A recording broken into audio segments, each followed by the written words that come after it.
temperature is actually finally decent, so I'm going to roll the Datsun out in the driveway here.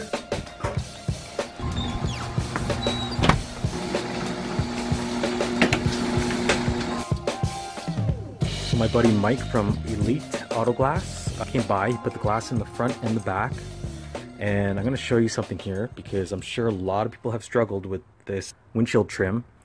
It's not at all easy to install without damaging it. I'm doing the rear here. You see I have some tape on the sides just to protect the trim, and there's a certain tool, this right here, which is supposed to go between, the trim will slide through this hole, and this is supposed to keep it open, but this is like not safe at all. It tears. It's like really tight. I put Vaseline in there in the crevices before putting this trim in because it's going to tear the rubber otherwise. In the end, because I didn't use this, you know, I use these picks, but there's so much tension on this weather stripping kit. I found the only way to get the trim in nicely is using a hook. I'll show you here. One of these. Okay, and let me just focus here. You tuck that under and just turn it under the trim like this.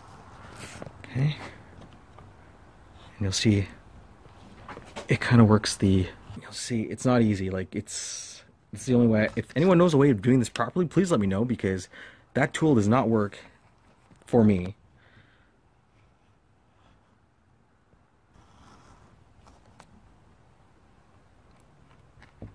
And this is very, very sharp, the edge of the trim. I have cut myself already, so be careful of that. But you'll see here, it goes onto the trim fairly nicely with this tool. Alright, so I'm going to finish up both sides, but that's a little trick that I hope it helps someone out, because, I mean, I couldn't find anything online about this, so I hope that helps.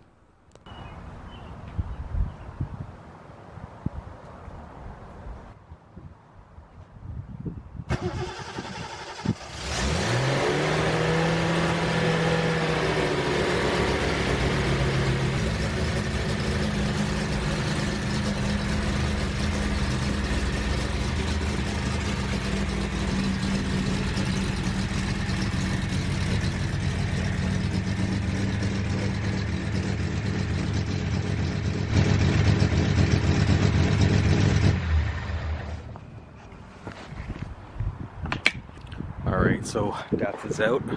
My plan is to put the fenders on because I want to get this car on the road in the next week or so. So I'm running out of sunlight already. It's the problem working a full-time job, you know. You come back, you only got like 3 to 4 hours to work on the toys. So let's see if we can get something done before the sun is gone. Okay, I gotta get the other fender. Now here's the best thing about being forever alone, guys. You get to keep car parts in your bedroom and no one's gonna complain. So I'm gonna grab this fender and I'm gonna take it on outside.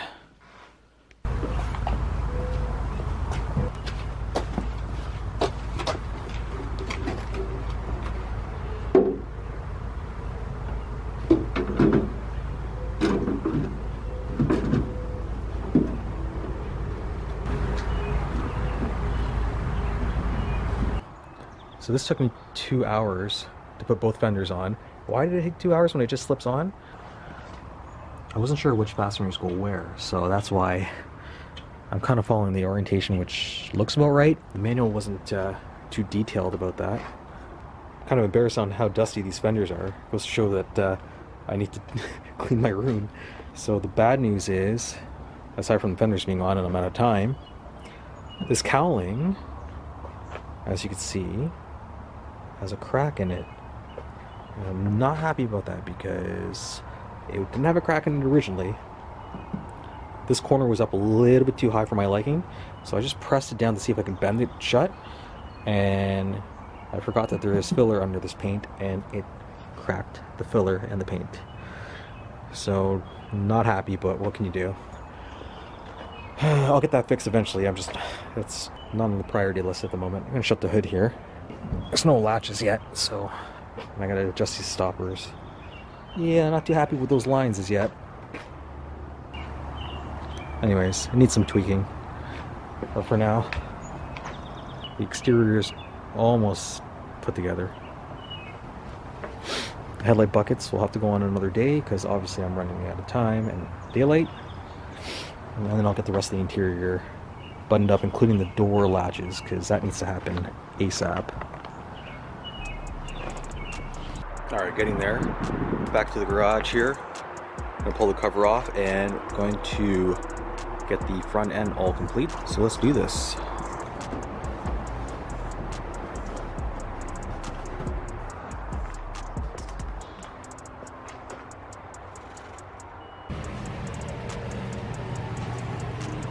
It's really come alive with the headlights in.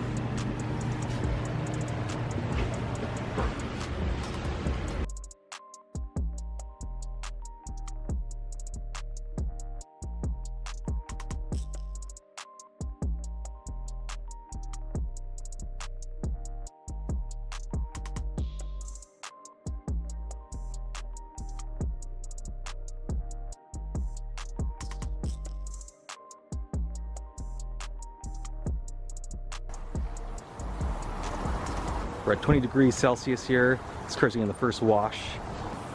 We got leaking hoses, but we're gonna get this done as quickly as we can here so we can continue on with the assembly, get this car out of the sun. As soon as it's done wash, roll back into the garage and get it all waxed up.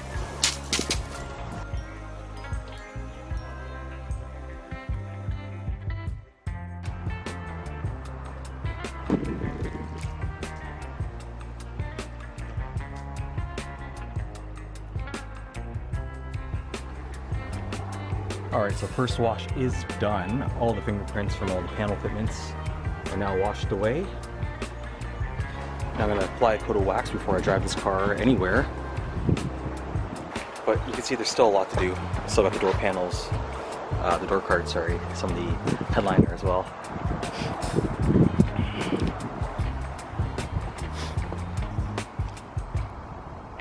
Now you can tell I haven't driven it yet because if you look at the suspension, look at that positive camber. Still, the suspension still hasn't settled yet. It kind of reminds me of the race cars from around the 1950s when they had that positive camber.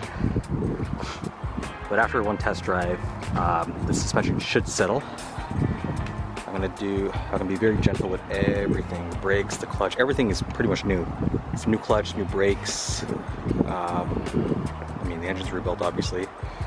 So I'm gonna drive it very gingerly. And I say that the best thing to do is to drive it with, take it to 3,500 RPM in a low gear and back off with the gas so that the rings will seat to the cylinder walls.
Quick adjustment to your carburetors because she's banging and popping a little bit.